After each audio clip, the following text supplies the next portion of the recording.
Hello, मैं हूं doctor Abhishek Anand और आज के इस वीडियो लेक्चर में हम लोग देखेंगे topic circular flow of income. Circular flow of income को हम लोग आय का चक्रवात प्रवाह भी कहते हैं। अब इसमें हम लोग सर्कुलर फ्लो ऑफ इनकम क्यों पढ़ते हैं? वो हम लोग इसलिए पढ़ते हैं क्योंकि हम लोग जानते हैं आज के समय में कुछ भी हम लोगों को अगर लेन देन करना होता है, कुछ भी खरीदना होता है, कुछ भी बेचना होता है, तो इस सब चीज़ों के लिए हम लोगों को किस चीज़ की ज़रूरत पड़ती है? हम लोगों को पैसे की ज़रूरत पड़ती है, मनी की ज़रूरत पड़ती है। तो ये हमारा सर्कुलर फ्लो ऑफ इनकम ये बतलाता है कि किस तरह से पूरी अर्थव्यवस्था में, इकोनॉमी में जो इनकम होता है वो किस तरह से इकोनॉमी में घूमता है, किस तरह से वो सर्कुलर वे में घूमता है। किसी का एक इनकम किसी के लिए एक कमाई होती है और वही इनकम को वो जब खर्च करता है कोई सामान खरीदने में, तो उसी से वो इंडस्ट्री को जाता है। तो सबसे पहले अगर हम लोग बात करें, जब पैसा नहीं था इकोनॉमी में, जब मनी नहीं आया था, करेंसी नहीं आया था, तब अर्थव्यवस्था कैसे काम करती थी? उस समय हम लोगों को बार्टर इकोनॉमी होता था। और बार्टर इकोनॉमी में क्या होता है, वहाँ पर करेंसी नहीं होता है, कोई रुपया नहीं होता है, इसलिए वहाँ पर एक सामान के बदले दूसरे सामान की को लेन देन किया जाता था। तो वो बार्टर इकोनॉमी अब हमारी व्यवस्था में नहीं है, तो वहाँ पर फ्लो ऑफ इनकम वहाँ पर नहीं होता था क्योंकि वहाँ पर पैसे उपलब्ध नहीं थे। तो बार्टर इकोनॉमी में क्या होता था, वहाँ पर रियल फ्लो होता था। बार्टर इकोनॉमी में क्या होता था, सबसे पहले क्या था, बार्टर इकोनॉमी था, मतलब जो सामान के बदले लेन देन किया जाता है। तो यहाँ पर रियल फ्लो होता था, रियल फ्लो। अब रियल फ्लो किसको कहते हैं? रियल फ्लो हम लोग कहते हैं जब हमारा साधन या कोई सामग्री या कोई हमारी सेवा जो है, वस्तु जो है, उसके बदले में अगर हम लोग कोई सामान की खरीद बिक्री कहते हैं तो उसको हम लोग रियल फ्लो कहते हैं। तो बार्टर इकोनॉमी में क्या होता था, रियल फ्लो होता था। जैसे अगर मान लीजिए किसी को गेहूं की आवश्यकता है, तो उसको वो क्या करेगा, अगर कोई मजदूर है तो वो एक कहते हैं एक दिन के लिए मजदूरी उसके यहाँ करेगा और उसके बदले में उसको कुछ गेहूं मिल जाएगा। तो इस प्रकार से वहाँ होता था। लेकिन अगर आज के समय की हम लोग बात करें तो आज के समय में पर डे के हिसाब से, प्रतिदिन के हिसाब से मजदूरी में पैसे के रूप में प्राप्त वो लोग करते हैं। तो यहाँ पर हम लोग सर्कुलर फ्लो ऑफ इनकम से क्या समझेंगे? सर्कुलर फ्लो ऑफ इनकम जो होता है ये एक मॉडल होता है जो हम लोगों को मदद करता है समझने में कि हमारी अर्थव्यवस्था या इकोनॉमी किस तरह से वर्क कर रही है और उसको आसान तरीके से ये बतलाता है। तो ये हम लोगों को दिखाता है कि किस तरह से कोई भी हाउस होल्ड हम लोग किसको कहते हैं? हाउस होल्ड हम लोग कहते हैं, जैसे हम लोगों का घर है, हम लोग क्या करते हैं, हम लोग लेबर का सप्लाई करते हैं, मतलब हम लोग किसी के पास जाकर काम करते हैं और जिसके पास हम लोग जाकर काम करते हैं वो बदले में हम लोगों को क्या देता है, वो हम लोगों को बदले में पैसा देता है। तो सर्कुलर फ्लो ऑफ इनकम क्या दिखाता है? ये इंटरडिपेंडेंस दिखाता है हाउस होल्ड के बीच में और फर्म के बीच में, और वो दोनों एक दूसरे को किस तरह से इन्फ्लुएंस करते हैं। तो ये याद रखिएगा, इसके बारे में इंपॉर्टेंट पॉइंट है कि सर्कुलर फ्लो ऑफ इनकम क्या होता है। ये दिखलाता है, it shows the interdependence. Interdependence का मतलब क्या हुआ, एक दूसरे पे निर्भर कैसे करता है। Interdependence between household and firms and how they influence each other।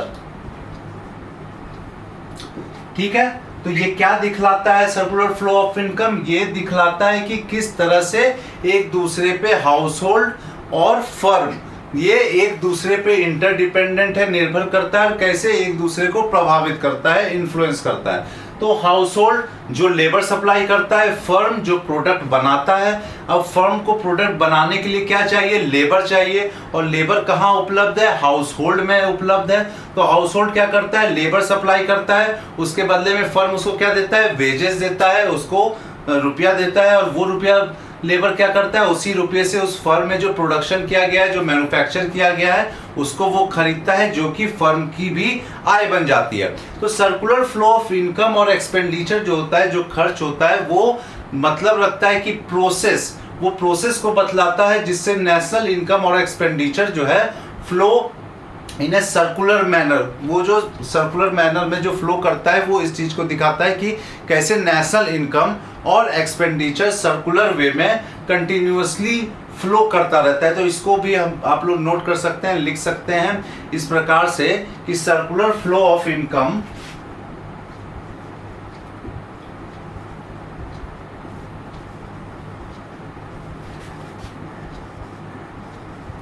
And expenditure, expenditure का मतलब जो हम लोगों को खर्च होता है, ठीक है। तो किसी के लिए आय जो होता है वो किसी के लिए खर्च की भी बात होती है, और किसी का खर्च जो होता है वो किसी के लिए आय बन जाता है। तो ये किस चीज से रिफर करता है, ये रिफर करता है प्रोसेस से, ठीक है। Circular flow of income and expenditure refers to the process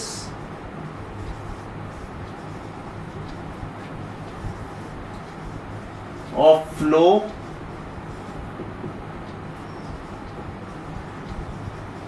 of national income in a or या expenditure in a circular way।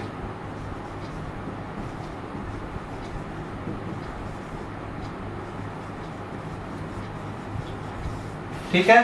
तो इस चीज के बारे में बात करता है कि ये सर्कुलर वे में किस तरह से कंटिन्यूअसली फ्लो करते रहता है। तो यहाँ पर हम लोगों के नेशनल इनकम में बहुत सारे कंपोनेंट्स होते हैं, जैसे हमारा सेविंग होता है, बचत जिसको हम लोग कहते हैं, हमारा इन्वेस्टमेंट होता है जिसको हम लोग निवेश कहते हैं, टैक्सेशन होता है, गवर्नमेंट का एक्सपेंडिचर होता है, एक्सपोर्ट होता है, इंपोर्ट होता है, कई सारी चीज़ें होती हैं। तो इन सारे चीज़ों को जब हम लोग डायग्राम के थ्रू दिखाते हैं तो उसको हम लोग सर्कुलर फ्लो ऑफ इनकम कहते हैं। और इसमें हम लोग क्या देखते हैं कि हम लोगों का जो नेशनल इनकम होगा वो इक्वल हो जाता है हमारे नेशनल एक्सपेंडिचर से। तो इसको हम लोग सारे को तीन फॉर्म में पढ़ेंगे। तो वो तीन फॉर्म हमारा कौन कौन सा है उसको हम लोग देख लेते हैं। तो सर्कुलर फ्लो ऑफ इनकम जिसको हम लोग डायग्राम से रिप्रेजेंट करते हैं उसको हम लोग तीन फॉर्म में देख सकते हैं। तो हम लोग लिख सकते हैं इट कैन बी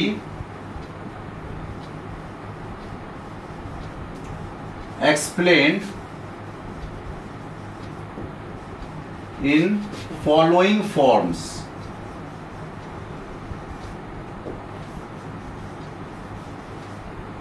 कौन कौन सा होगा?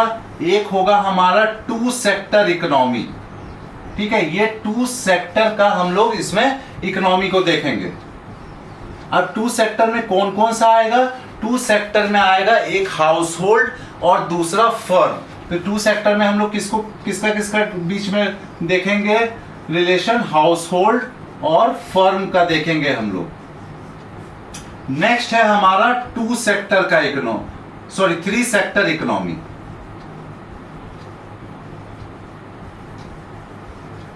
अब थ्री सेक्टर में क्या होगा? ये दो तो रहेगा ही, ठीक है, ये दोनों रहेगा ही, हाउस होल्ड और फर्म। और इसमें जुड़ क्या जाएगा? गवर्नमेंट जुड़ जाएगा। गवर्नमेंट, क्योंकि गवर्नमेंट भी इस फ्लो में, सर्कुलर फ्लो ऑफ इनकम में रहती है, क्योंकि ये टैक्सेशन करती है, ये खर्च करती है, एक्सपेंडिचर होता है गवर्नमेंट का, जैसे कई सारे वेलफेयर स्कीम होती है, जैसे आप लोग मनरेगा जानते हैं या और भी कोई भी वेलफेयर प्रोग्राम होता है, सब में क्या होता है कि गवर्नमेंट खर्च करती है। तो इसीलिए ये भी सर्कुलर फ्लो ऑफ इनकम में होता है। और जब थ्री सेक्टर इकोनॉमी होगा तो उसमें गवर्नमेंट इंक्लूड हो जाएगा। अब नेक्स्ट क्या है? इसमें फोर सेक्टर इकोनॉमी है नेक्स्ट। ठीक है, फोर सेक्टर मतलब क्या है? ये टू सेक्टर्स, ये थ्री सेक्टर से एक और इसमें कोई सेक्टर जुड़ जाएगा। तो ये तीन तो हमारा रहेगा ही, हाउस होल्ड, फर्म, गवर्नमेंट। अब यहां पर ये देखिए, ये तीनों जो है, ये तीनों हमारे इकोनॉमी के केवल अंदर की बात कर रहा है, बाहर देश के बारे में, विदेश के बारे में बात नहीं कर रहा है। यहां तक केवल हम लोग क्लोज्ड इकोनॉमी की बात कर रहे हैं। तो अब यहां पर क्या होता है? यहां एक सेक्टर जुड़ जाता है, फॉरेन सेक्टर। फॉरेन सेक्टर का मतलब क्या हुआ कि यहाँ पर एक्सपोर्ट और इंपोर्ट दोनों यहाँ पर हम लोगों का फॉरेन सेक्टर में जुड़ जाता है, क्योंकि एक्सपोर्ट से क्या होता है, देश की कमाई होती है, और इंपोर्ट जो होता है वो देश का खर्च होता है। अब हम लोग इस तीनों फॉर्म के डायग्राम को समझेंगे अलग अलग तरीके से। जो टू सेक्टर इकोनॉमी का डायग्राम रहेगा उसी में और बढ़ोतरी होगी, तो हमारा थ्री सेक्टर हो जाएगा जिसमें हम लोग गवर्नमेंट को इंक्लूड करेंगे। और जब ये हमारा डायग्राम देखेंगे तो इसमें क्या जुड़ जाएगा, फॉरेन सेक्टर जुड़ जाएगा। तो इसीलिए हमारा बेस जो होगा वो टू सेक्टर इकोनॉमी का डायग्राम होगा। उसी में हम लोग स्टेप बाय स्टेप आगे बढ़ेंगे और देखेंगे कि सबका किस प्रकार से डायग्राम बनता है। तो और उस ये मेन चीजें समझने के लिए इसको ध्यान से आप लोग देखेंगे। तो अब हम लोग देखते हैं कि circular flow of economy two sector में क्या होता है और किस प्रकार से हम लोग उसके डायग्राम को बनाते हैं और रिलेशन क्या है। अब सबसे पहले हम लोग देखेंगे टू सेक्टर इकोनॉमी में, ठीक है। तो टू सेक्टर इकोनॉमी,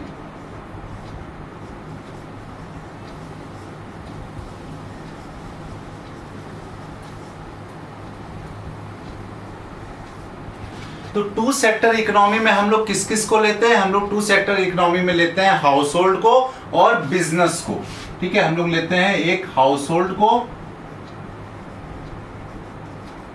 और दूसरा बिजनेस या फर्म को लेते हैं, ठीक है। हम लोग बिजनेस ही लिख लेते हैं, ये बिजनेस होगा या फर्म, कुछ भी आप लोग इसको लिख सकते हैं।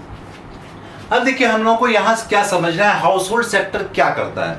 हाउस होल्ड सेक्टर जो है सारे फैक्टर्स ऑफ प्रोडक्शन को जो है सप्लाई करता है, जैसे लैंड को सप्लाई करता है, लेबर को सप्लाई करता है, कैपिटल को सप्लाई करता है। और ये सेक्टर उसके बदले में क्या मिलता है उसको, उसके बदले में उसको इनकम मिलता है। जैसे लैंड पे क्या मिलेगा उसको, लैंड पे उसको रेंट मिल जाएगा, लेबर को क्या मिलेगा, वेज मिलेगा, और कैपिटल पे क्या मिलेगा उसको, इंटरेस्ट रेट मिलेगा उसको।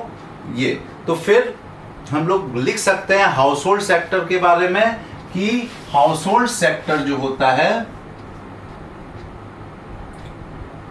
इसके पास सारे फैक्टर्स ऑफ प्रोडक्शन होते हैं, सारे फैक्टर्स ऑफ प्रोडक्शन यही सप्लाई करता है। All factors of production is supplied, ठीक है। अब ऑल फैक्टर्स ऑफ प्रोडक्शन जो सप्लाई हो रहा है तो उसके बदले में उसको क्या जैसे क्या दे रहा है, ये हमारा लैंड का सप्लाई कर रहा है, लेबर का सप्लाई कर रहा है, कैपिटल का सप्लाई कर रहा है।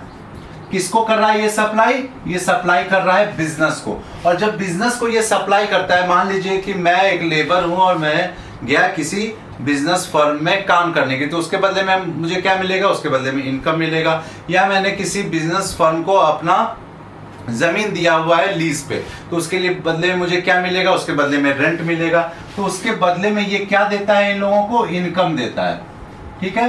तो इनकम देता है तो लैंड को क्या मिलेगा, लैंड को लगान मिलेगा, रेंट मिलेगा, लेबर को क्या मिलेगा, वेज मिलेगा, कैपिटल को क्या मिलेगा, इसके बदले में इसको इंटरेस्ट मिलेगा। तो इस प्रकार से हाउस होल्ड को कमाई होती है जब वो अपने साधनों को बिजनेस फर्म्स को देता है। अब बिजनेस फर्म्स, बिजनेस सेक्टर क्या होता है, बिजनेस सेक्टर में होते हैं प्रोड्यूसर्स जो उत्पादन करते हैं, उत्पादक होते हैं। उन लोगों का क्या काम होता है, उन लोगों का काम होता है वस्तुओं एवं सेवाओं की, गुड्स एंड सर्विसेज का प्रोडक्शन करना। और प्रोडक्शन करके वो क्या करते हैं, वो प्रोडक्शन करके उसको बेचते हैं, किसको, हाउस होल्ड सेक्टर को बेचते हैं।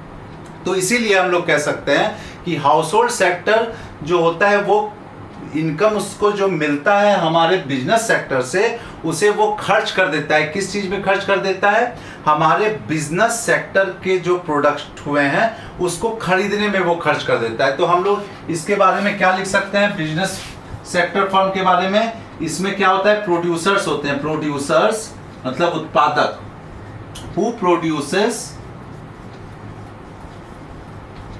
Goods and services.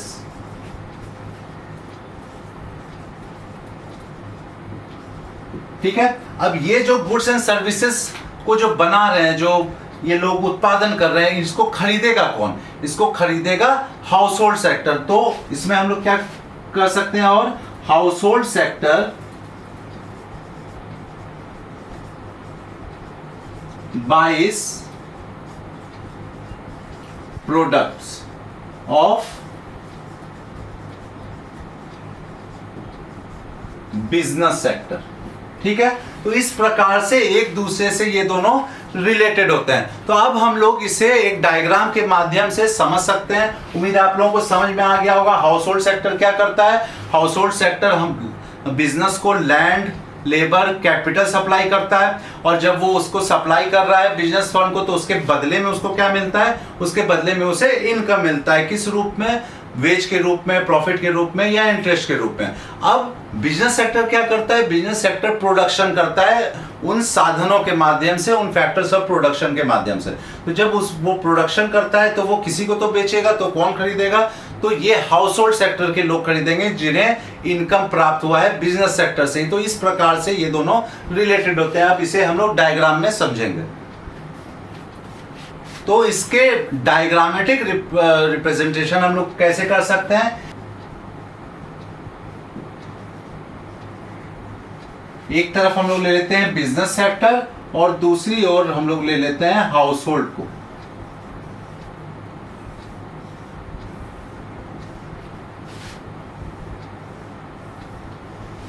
ठीक है, अब हम लोगों ने थ्योरी में देखा है कि हाउस होल्ड क्या सप्लाई करता है? ये सप्लाई करता है फैक्टर को। ठीक है, क्या सप्लाई करेगा? ये सप्लाई करता है इसको फैक्टर। फैक्टर मतलब साधन। साधन जैसे लेबर, कैपिटल, ये सारा सप्लाई करता है। अब ये जो सारा सप्लाई करता है तो इसके बदले में इसको क्या मिलता है? इसके बदले में इसको इनकम मिलता है। तो हम लोग लिख सकते हैं इस प्रकार से,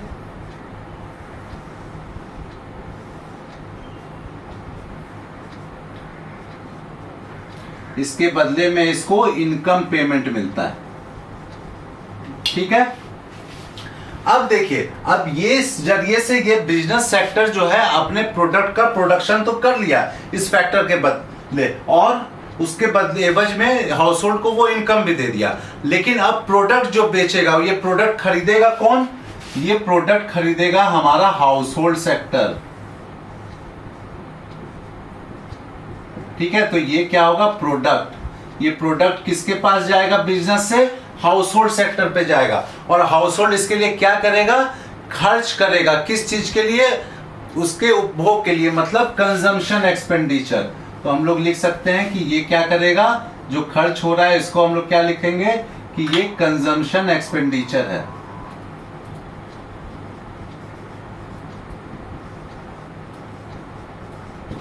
ठीक है, तो ये हमारा रिलेशन होता है हमारे टू सेक्टर इकोनॉमी के बीच में। तो यहां पर प्रोडक्ट मार्केट और हाउस होल्ड सेक्टर के बारे में हम लोग देखेंगे।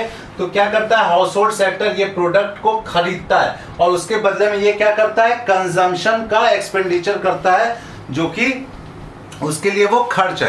तो इस प्रकार से हम लोगों का ये टू सेक्टर इकोनॉमी मॉडल होता है। तो यहाँ पर हम लोग देख सकते हैं जो पेमेंट हो रहा है, जो इनकम हो रहा है, वो एक सर्कुलर मैनर में घूमता रहता है। किसके किसके बीच में? हमारे बिजनेस सेक्टर और हाउस होल्ड सेक्टर के बीच में। अब मान लीजिए इसी में हमारा टू सेक्टर इकोनॉमी में ही अगर हम लोग कंजम्पशन को और सेविंग को अगर इंक्लूड कर लें तब क्या होता है? अब इकोनॉमी में क्या होता है? इकोनॉमी में हमेशा लीकेज होता है, या हम लोग कह सकते हैं कि इनफ्लो होता है पैसे का और आउटफ्लो होता है। आउटफ्लो को हम लोग लीकेज कह सकते हैं और इनफ्लो को हम लोग इंजेक्शन कह सकते हैं। तो इनफ्लो क्या होता है? इन्वेस्टमेंट। अगर इकोनॉमी में कहीं से इन्वेस्टमेंट आ रहा है, इसका मतलब बाहर से कैपिटल आ रहा है। वहीं अगर हम लोग बात करें कि अगर हम लोग सेविंग कर रहे हैं, तो इकोनॉमी से क्या होता है? वो पैसा इकोनॉमी में सर्कुलेट नहीं होता है, तो उसको हम लोग कहेंगे कि वो लीकेज है, वो बाहर निकल रहा है हमारे इकोनॉमी से। और हमेशा अगर हम लोग मैक्रो इकोनॉमिक्स पढ़ेंगे और आगे की थ्योरीज को देखेंगे तो यहाँ माना जाता है कि सेविंग हमेशा इनकम इन्वेस्टमेंट के बराबर होगा, और उसको भी हम लोग एक फिगर के थ्रू दिखा सकते हैं। तो इसको जब हम लोग फिगर में दिखाएंगे तो उसको भी हम लोग इसी फिगर में इंक्लूड कर सकते हैं। तो सबसे पहले देखिए सेविंग कौन करता है? सेविंग हम जैसे हाउस होल्ड्स के लोग करते हैं। तो क्या होगा? हाउस होल्ड सेविंग करेगा, और सेविंग करके हम लोग कहाँ रखते हैं? बैंक में रखते हैं। तो बैंक में अगर रखते हैं तो वो बैंक क्या करता है, वो कहीं ना कहीं इसको इन्वेस्ट करता है। वो जब मैक्रो इकोनॉमिक्स के और आगे हम लोग जाएंगे तो हम लोग समझेंगे कि किस तरह से सेविंग ही इन्वेस्टमेंट बन जाता है। तो हम लोग क्या इसमें जोड़ सकते हैं सेविंग और इन्वेस्टमेंट में, कि हाउस होल्ड क्या करेगा, हमारा सेविंग करता है, और सेविंग जो होता है वो कहाँ जाता है, वो कैपिटल मार्केट में चला जाता है, जहां पर फाइनेंशियल इंस्ट्रूमेंट्स की इस्तेमाल होती है, जहां पैसे का होता है। और ये कैपिटल मार्केट क्या करता है, कहीं ना कहीं इन्वेस्टमेंट करता है। और इन्वेस्टमेंट कहाँ करता है, कहीं ना कहीं बिजनेस सेक्टर में ये इन्वेस्टमेंट करता है। तो इस प्रकार से हमारा जब सेविंग और इन्वेस्टमेंट को हम लोग डालते हैं, इसमें इंक्लूड करते हैं, तो इस प्रकार से हमारा हो जाता है। तो उम्मीद है आप लोगों को ये फिगर 2 सेक्टर इकोनॉमी का क्लियर होगा। अब हम लोग देखेंगे कि 3 सेक्टर इकोनॉमी क्या होता है। 3 सेक्टर इकोनॉमी से में जाने के पहले हम लोग समझ लेते हैं कि कैपिटल मार्केट क्या होता है। कैपिटल मार्केट या क्रेडिट मार्केट जो होता है वो सेविंग और इन्वेस्टमेंट के बीच में होता है, जो कि बिजनेस सेक्टर और हाउस होल्ड सेक्टर से आता है। तो कैपिटल मार्केट रिफर करता है कई सारे फाइनेंशियल इंस्टीट्यूशन से, जैसे हमारा फाइनेंशियल इंस्टीट्यूशंस क्या क्या हो गया, हमारा कमर्शियल बैंक हो गया, कोई अगर लोन देता है, लोन प्रदान करता है तो वो हो गया, कोई बॉन्ड मार्केट, हमारा आप लोगों ने बॉन्ड का नाम सुना होगा, सिक्योरिटीज एंड बॉन्ड्स, तो वो मार्केट हो गया। अगर स्टॉक मार्केट की बात करेंगे तो वो हो गया। ये सारा हमारा फाइनेंशियल इंस्टीट्यूशन है। तो कैपिटल मार्केट क्या करता है, कैपिटल मार्केट कोऑर्डिनेट करता है, एक रिलेशन बनाता है सेविंग के बीच में और इन्वेस्टमेंट के बीच में, जो कि हाउस होल्ड और बिजनेस दोनों से जुड़ा हुआ होता है। तो हाउस होल्ड क्या करता है, हाउस होल्ड हमारा सप्लाई करता है सेविंग को, वही सेविंग जाता है हमारा कैपिटल मार्केट में, जो कि हम लोग फिगर से देख सकते हैं, हमारा कैपिटल मार्केट में जाता है और कैपिटल मार्केट से वो इन्वेस्ट होता है। कहाँ होता है इन्वेस्ट, वो बिजनेस फर्म में होता है। तो अब नेक्स्ट हम लोग देखेंगे 3 सेक्टर इकोनॉमी। तो अब हम लोग देखते हैं 3 सेक्टर इकोनॉमी। और 3 सेक्टर इकोनॉमी में पहले ही हम लोगों ने देखा है क्या होता है, वहां पर गवर्नमेंट सेक्टर जुड़ जाता है। अब गवर्नमेंट सेक्टर का क्या काम होता है, ये 2 काम करता है। एक तो हमारा टैक्सेशन, टैक्स लेता है वो, और दूसरा वो क्या करता है, वो एक्सपेंडिचर करता है या कुछ खरीदता है। जैसे कि मान लीजिए उसको कोई ब्रिज बनवानी है तो उस पर वो खर्च करता है, उसके लिए वो सामग्रियां, गुड्स एंड सर्विसेज को खरीदता है, तो वो परचेस करता है और टैक्स करता है। अब टैक्सेशन क्या होता है, टैक्सेशन या पर्सनल इनकम टैक्स की बात अगर करें तो वो अगर मान लीजिए किसी की तनख्वाह अगर 10,000 है, उस पर 10% अगर टैक्स लगता है तो उसमें से 1,000 गवर्नमेंट के पास चला जाता है। मतलब 1,000 रुपए हम कम खर्च कर सकते हैं और वो इकोनॉमी से बाहर निकल जाता है। तो जब हम लोग लीकेज की बात करें तो टैक्सेशन क्या होता है, इस सर्कुलर फ्लो ऑफ इनकम में एक लीकेज की तरह काम करता है, क्योंकि वो अर्थव्यवस्था से बाहर चला जाता है। वहीं अगर हम लोग परचेज की बात करें तो गवर्नमेंट जब कोई परचेज करती है तो उसके लिए वो मार्केट में पैसे देती है खरीदने के लिए, उसके बाद वो हासिल करती है वो सामग्री। तो जब वो पैसे पे करती है तो क्या होता है, वो पैसा इकोनॉमी में चला आता है। तो परचेज को हम लोग कह सकते हैं कि वो एक इंजेक्शन है इकोनॉमी के अंदर। तो गवर्नमेंट परचेज जो सर्विसेज का करती है हाउस होल्ड से, चाहे वो ट्रांसफर पेमेंट करती है, जैसे कि ओल्ड एज पेंशन देती है, ओल्ड एज पेंशन देती है, अनएम्प्लॉयमेंट रिलीफ देती है अगर कोई बेरोजगारी भत्ता जिसे हम लोग कहते हैं, या हेल्थ स्कीम चलाती है, स्कूल बनाती है, एजुकेशन पे खर्च करती है, हाउसिंग पे खर्च करती है। तो ये सब क्या है, ये सब इंजेक्शन है इकोनॉमी में, क्योंकि इसके जरिए पैसा इकोनॉमी के अंदर आता है। तो ये सारे एक्सपेंडिचर और टैक्सेशन को जब हम इसी फिगर में, इसी डायग्राम में इंक्लूड करेंगे तो वो हमारा गवर्नमेंट सेक्टर का हो जाएगा। तो हम लोग देखते हैं कि इसमें हम लोग किस तरह से इंक्लूड करते हैं। अब जैसे मान लीजिए कि हमारा जो टैक्स है वो टैक्स कौन देता है, वो टैक्स हमारा हाउस होल्ड देता है। और हाउस होल्ड किसको देता है, वो गवर्नमेंट सेक्टर को देता है। और वो जो गवर्नमेंट सेक्टर को पैसे जाते हैं तो वही जो होता है वो इनकम होता है गवर्नमेंट का। तो उसके जरिए वो क्या करती है, गवर्नमेंट परचेज करती है। किससे परचेज करती है, goods and services, business sector से परचेज करती है। अब क्या होता है कि बिजनेस सेक्टर भी टैक्स देती है गवर्नमेंट को, और गवर्नमेंट बदले में अब हाउस होल्ड को क्या देती है, जैसे ओल्ड एज पेंशन पे खर्च कर रही है, बेरोजगारी भत्ते पे खर्च कर रही है, स्कूल बनवा रही है। तो इसको हम लोग किस तरह से इंक्लूड कर सकते हैं। सपोज मान लीजिए कि हाउस होल्ड टैक्स दे रहा है, ठीक है, मान लेते हैं यहाँ टैक्सेस। उम्मीद है आप लोगों को क्लियर हो रहा होगा। तो ये टैक्स किसको जाएगा? ये टैक्स जाएगा गवर्नमेंट को। कंफ्यूज मत होइएगा, क्लियर है। ये टैक्स जाता है हाउस होल्ड से गवर्नमेंट को, और गवर्नमेंट इसके बदले में क्या देती है? इसके बदले में ट्रांसफर पेमेंट्स।